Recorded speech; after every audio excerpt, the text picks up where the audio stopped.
Hello everyone, welcome to Study Netic. मैं हूं पूजा मेहता और यहाँ पर आज हम पढ़ रहे हैं क्लास 11 की अकाउंट्स का वन शॉट रिवीजन। यहाँ पर आज मैं ट्रायल बैलेंस को आपको बताने वाली हूँ।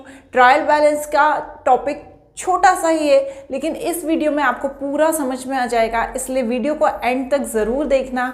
वीडियो को स्टार्ट करने से पहले आप सभी स्टूडेंट से रिक्वेस्ट है जो मेरे चैनल को देखते हैं, पसंद करते हैं, कि चैनल को सब्सक्राइब भी कर देना। आपका सब्सक्राइब करना मुझे मोटिवेट करता है कि इसी तरह से मैं और वीडियोस बनाकर लेकर आऊँ। तो हम वीडियो को स्टार्ट करते हैं। सबसे पहले देखते हैं कि ट्रायल बैलेंस होता क्या है। ट्रायल बैलेंस क्या होता है? ट्रायल बैलेंस बनाया जाता है जब हम जनरल एंट्री कर लेते हैं और फिर लेजर में पोस्टिंग कर लेते हैं, उसके बाद ट्रायल बैलेंस बनाया जाता है।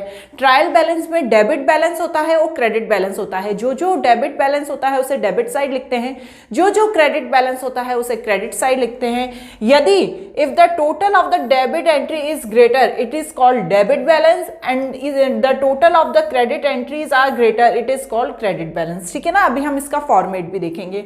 तो ये क्या होता है? ट्रायल बैलेंस होता है जिसमें डेबिट साइड और क्रेडिट साइड, जितनी भी डेबिट की एंट्रीज हैं और जितनी भी क्रेडिट की एंट्रीज है, उनका टोटल किया जाता है। यहां पर एक छोटी सी डेफिनेशन भी लिखी है। Trial balance is a statement prepared with the debit and credit balance of the ledger account to test the arithmetic accuracy of the books। देखो, हम जब जनरल एंट्री करते हैं तो हम कभी कभी क्या करते हैं, उसमें अमाउंट गलत लिख देते हैं। उसमें अमाउंट गलत होता है तो हमारे लेजर में भी अमाउंट गलत हो जाता है, और लेजर में अमाउंट यदि गलत होता है तो हमें पता कैसे चलेगा? क्योंकि हम जब गलती शुरू से ही करते हुए आ रहे हैं तो हमें पता ही नहीं चलेगा। लेकिन जब हम ट्रायल बैलेंस बनाते हैं तो ट्रायल बैलेंस से उसकी अर्थमेटिक एक्यूरेसी पता चल जाती है। ठीक है, अब यहां पर क्या है? Characteristics and feature of trial balance. It is a list of balance ledger account and cash book. ठीक है ना, जितनी भी कैश बुक में एंट्री हुई है और जितनी भी लेजर अकाउंट में एंट्री हुई है उसको यहां पर लिखा जाता है। It is not a part of the double entry system of book keeping, is a result of double entry system of book keeping. It is only working paper. ठीक है ना, ये पार्ट नहीं है। ठीक है, ये पार्ट नहीं है डबल एंट्री सिस्टम का, ये सिर्फ रिजल्ट है डबल एंट्री सिस्टम का, जो हम सिर्फ पेपर में देखने के लिए करते हैं कि हमारा टोटल सही है या नहीं है। It can be prepared of any date of account or balance, कभी भी हम इसे तैयार करके देख सकते हैं। ठीक है ना। It is verify the arithmetic correctness of posting entries from the general to ledger। मैंने बताया अभी, ये arithmetic accuracy देखने का काम होता है।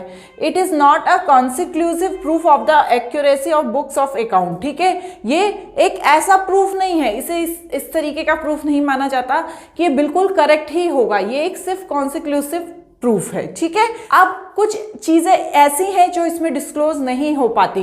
कुछ एरर्स ऐसी हैं, सीन सब errors are not disclose by the trial balance, जैसे error of principle, compensating error not shown in the trial balance. ठीक है, यदि हमने प्रिंसिपल की ही एरर कर दी, जैसे हमने डेबिट को क्रेडिट कर दिया या क्रेडिट को डेबिट कर दिया, तो इसमें पता नहीं चलेगा।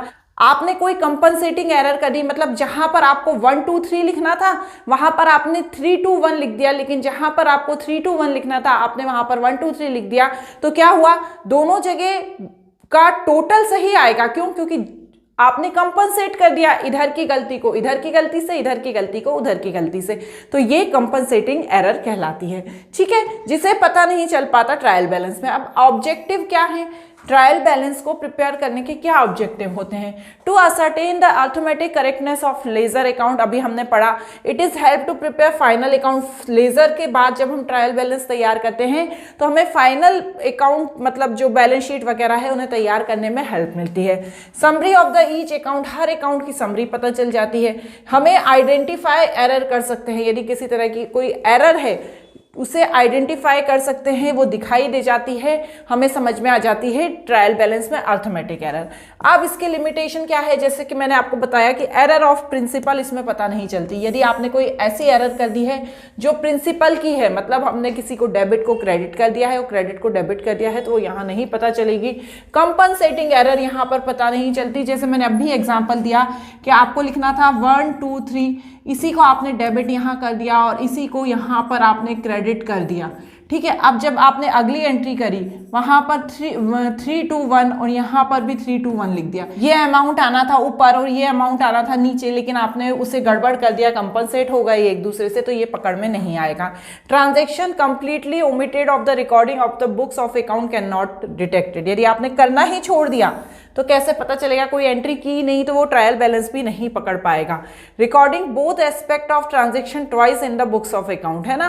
तो यहाँ पर क्या है, हर ट्रांजेक्शन 2 बार बुक्स ऑफ अकाउंट में शो हो जाते हैं। Posting correct amount on the correct side but the wrong account is not reflect by the trial balance. यदि आपने किसी गलत अकाउंट में सही एंट्री कर दी है तो वो भी ट्रायल बैलेंस में पता नहीं चलेगी। Wrong amount recorded in the books of original entry and the same amount is debited and credited is not bought out by the trial balance, ठीक है ना। यदि हमने रॉन्ग अमाउंट ही लिख दिया है पूरी ओरिजिनल एंट्री में ही तो वो भी यहाँ पर पकड़ में नहीं आएगा, ठीक है।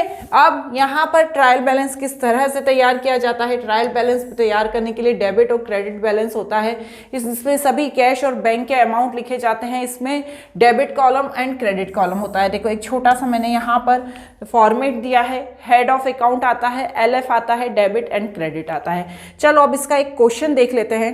चलो ये क्वेश्चन देख लो, यहाँ पर जनरल एंट्रीज दी हुई हैं। ये क्वेश्चन मैं कर चुकी हूँ क्योंकि ये 1 शॉट वीडियो है, इसको ज़्यादा मुझे लेंदी नहीं बताना है। Mohan commences business with cash 1 lakh, ठीक है। अब इसकी मैं यहाँ पर जनरल एंट्री करूँगी, cash account debit to capital account और अमाउंट लिख दिया। इस तरह से ये जितने भी यहाँ पर लिखे हुए हैं जनरल एंट्रीज, इनकी मुझे यहाँ पर पूरी जनरल एंट्री कर देनी है, ठीक है। ये मैंने जनरल एंट्री कर दी। जनरल एंट्री के बाद पूरा मैं आपको साथ में बता रही हूँ, मतलब journal, ledger and trial balance, ठीक है। इसके बाद हम लेजर में पोस्टिंग कैसे करते हैं ये भी आपको आता ही है।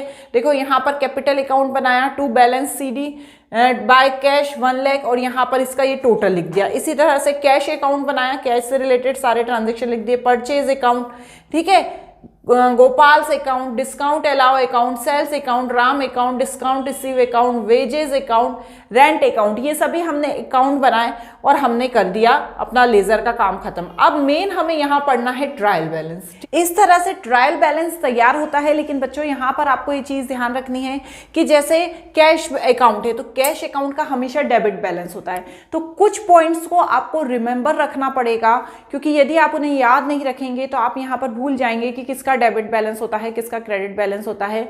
तो आपको इसकी अच्छे से प्रैक्टिस कर लेनी है और फिर ट्रायल बैलेंस प्रिपेयर करना है।